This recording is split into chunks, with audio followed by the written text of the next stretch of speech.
یفعلون ما یؤمرون، وہ اتنا ہی کریں گے جتنا ان کو حکم دیا جائے گا۔ اے میرے عزیزوں، وقت بہت کم رہ گیا ہے، وقت بہت کم رہ گیا ہے، اور اب تک ہمارے پاس ایسی کوئی چیز نہیں جس کو لے کر کے ہم قبر میں جائیں۔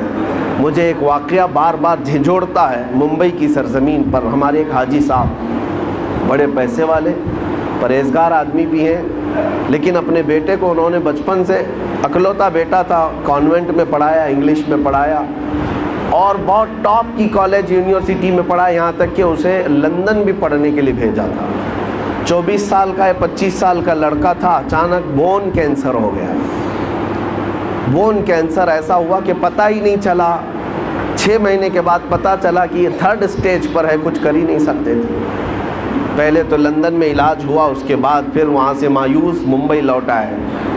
جب گھر آئے تو 25 سال کا جوان بستر پر ہے، گل گیا ہے، اور باپ کی حالت دیکھنے کے قابل، روتا تھا، نمازوں میں آ کر دعا کی چٹھی ہر بار۔ پھر وقت ایسا آیا، مجھے وہ بات یاد آتی، کافی سال ہو گئے، اس نوجوان لڑکے نے اپنے باپ کو ایک دن بلایا، کہا ابا جان میری اسکول کی سرٹیفکیٹ، شیلڈ، مارک شیٹ یا جو مجھے انعامات ملے تھے وہ کہاں ہیں؟ کہا باپ نے، بیٹا سب سنبھال رکھا ہوں، الماری میں سب ہے، سب ہے۔ کہا میں دیکھنا چاہتا ہوں۔ اس کی 7ویں کی، 10ویں کی، 12ویں کی، اور جو اس نے مسابقے، جو کمپٹیشن میں شیلڈ لیے تھے وہ سب رکھی ہوئی تھی۔ باپ لا کر کے دیتا ہے، یہ تیری 10ویں کی ہے، یہ 12ویں کی ہے، یہ کالج کی ہے، یہ تو لندن میں جو پڑھا اس کی ہے، فلاں کورس کی ہے۔ وہ بستر پر لیٹے لیٹے نوجوان دیکھتا رہا، حسرت سے اپنے باپ کو پوچھتا ہے وہ ساری سرٹیفکیٹ دکھا کر، ابا جان مجھے بتاؤ ان ساری سرٹیفکیٹ میں کون سی ایسی سرٹیفکیٹ ہے جو میں منکر نکیر کو بتا دوں تو مجھے چھوڑ دیں؟ میں قبر میں جانے والا ہوں، میری زندگی بہت مختصر سی رہ گئی، بون کینسر، اب میں بچنے والا نہیں ہوں، لیکن بابا جان مجھے بتاؤ اس سرٹیفکیٹ میں کون سی بتاؤں منکر نکیر کو کہ وہ چھوڑ دیں گے مجھے؟ باپ کہتا ہے میرے پیروں تلے زمین کھسک گئی، میں نے آج تک یہ سوچا بھی نہیں تھا۔ میں نے اپنے بچے کو قرآن اور حدیث کی تعلیم تو نہیں دی تھی، مختصر قرآن تو پڑھایا تھا، لیکن کوئی سورہ بھی اسے یاد نہیں تھی، اس لیے کہ اسکول کالج ٹیوشن اور لندن اسی میں رہ گیا، پیسے خرچہ کرتے کرتے۔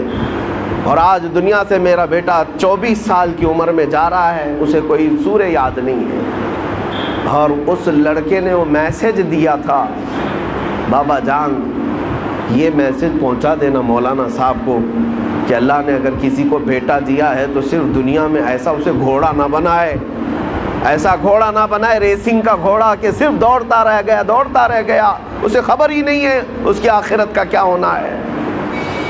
کم سے کم ہر باپ اتنا تو اپنے بیٹے کو دے دے کہ وہ قبر میں میرے مصطفیٰ کو منہ دکھانے کے قابل تو ہو جائے۔ نبی پاک صلی اللہ تعالیٰ علیہ وسلم قبر میں تشریف لائیں اور پوچھیں کہ میرے لیے کیا لایا ہے، تو تمہارا چہرہ کھل تو جائے کہ یا رسول اللہ میں آپ کا ہوں، آپ کے لیے دنیا چھوڑ آیا ہوں۔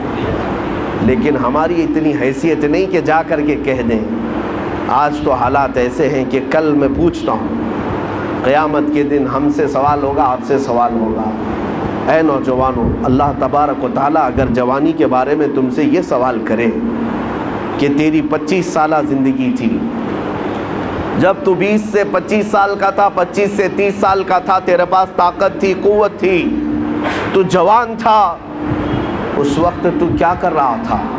رب تبارک و تعالیٰ کے ہاں ہر دن کا سوال ہونے والا ہے، اتنی بات یاد رکھو۔ حدیث میں ہے، میرے آقا صلی اللہ علیہ وسلم فرماتے ہیں اس وقت تک میدان محشر سے کوئی ہٹ نہیں سکتا جب تک اپنی جوانی کا حساب پورا نہیں دے گا، دینا ہوگا۔ تم سے اگر یہ پوچھا جائے، رب تعالیٰ اگر یہ پوچھ لے، جب میرے نبی کی شان میں گندی گالیاں دی جا رہی تھی، اے جوان تو کیا کر رہا تھا؟ کیا تم یہی جواب دو گے کہ رات بھر میں گیم کھیل رہا تھا؟ اے اللہ تیرے نبی کو جب گالیاں دی جا رہی تھی، توہین کی جا رہی تھی، تو میں تو کرکٹ کھیل رہا تھا، فٹ بال کھیل رہا تھا، جیم پہ جا رہا تھا، دعوتیں اڑا رہا تھا، برتھ ڈے منا رہا تھا، یہی جواب دو گے؟ ہمارے پاس ہے کیا چیز؟ اے میرے عزیزوں، میرے نبی کی امت ہو آپ، ہونا تو یہ چاہیے کہ حضور کی شان میں توہین سن کر کے ہر کھانا پھیکا لگنے لگ جائے، نیند اور چین اور سکون غارت ہو جائے کہ جب ہمارے مصطفیٰ کریم کی عزت سلامت نہیں ہے تو پھر میری عزت کی کیا بات کی جائے۔ بہرحال آج احساس میں دلانے آپ کے سامنے کھڑا ہوں، اب فیصلہ آپ کے ہاتھ میں ہے۔ ایک چیز میں بتا کر کے رخصت ہو جاتا ہوں، جنازہ اٹھے گا اپنا، ہمارے گھر سے نکلے گا، کس میدان سے نکلے گا پتہ نہیں ہمیں، لیکن اتنی بات معلوم ہے کہ قبرستان جانے سے پہلے جنازہ یہ سب کے ساتھ ہوگا، سب کے ساتھ ہوگا۔ ابھی قبرستان پہنچا نہیں ہوتا کہ پوری قبر کے مردے کھڑے ہو جاتے ہیں۔ اگر کوئی غلط آدمی کا جنازہ آ رہا ہے، گنہگار کا آ رہا ہے، تو وہ کھڑے ہو جاتے ہیں اور کہتے ہیں اے رب ذوالجلال اسے ہمارا پڑوسی نہ بنا، اسے اس قبرستان میں داخل ہونے نہ دے، اس لیے کہ آج وہ آئے گا، دفن ہوگا، اس پر تیرا عذاب ہوگا جس کی وجہ سے ہم سب کا چین اڑ جائے گا۔ مردے کھڑے ہو کر کے پناہ مانگتے ہیں اللہ کی بارگاہ میں کہ ایسا منحوس شخص اس قبرستان میں نہ آنے پائے۔ تو گائز واقعی میں یہ ویڈیو بہت اچھی تھی۔ ہاں یہ بات ضروری ہے کہ آپ کے پیسے، دھن، دولت سب یہیں رہ جائے گا۔ جب انسان مرتا ہے نا اپنے ساتھ تو کچھ بھی نہیں لے جاتا ہے۔ کہتے نہیں ہے جب انسان پیدا ہوتا ہے تو کچھ لے کے پیدا نہیں ہوتا، اور جاتا ہے تو کچھ لے کر کے نہیں جاتا، بس لے کر کے جاتا ہے کیا؟ اپنی نیکیاں، اچھائیاں، اور سب سے بڑی بات کہ آپ نے کیا کیا اپنی چھوٹی سی زندگی میں، یہی سب آپ کے ساتھ سوال جواب ہوگا۔ اور جب مٹی میں دفن ہو جاتا ہے تو شریر میں کیڑے پڑ جاتے ہیں، بدبو آنے لگتی ہے، وہ تو قبر کا حال کہتے نہیں ہیں کہ مردہ ہی جانتا ہے۔ تو گائز یہ سب سن کے تو ایسا رونگٹے کھڑے ہو جاتے ہیں کہ بس کہہ نہیں سکتے۔ انسان اللہ تعالیٰ سب کو اچھی موت نصیب عطا فرمائے، میں تو یہی کہوں گی کہ لیکن وہی نا قبر کا حال مردہ جانتا ہے۔ تو گائز واقعی میں یہ ویڈیو بہت اچھی تھی، اس سے یہ سیکھ تو ضرور ملی ہے کہ ہمیں اپنے آخری سمے میں کچھ ایسا کر دینا چاہیے، اللہ کو کون سی بات اچھی لگ جائے تو ہمارے آخری وقت میں وہ کام آئے۔ تو گائز یہ ویڈیو واقعی میں بہت خوبصورت تھی۔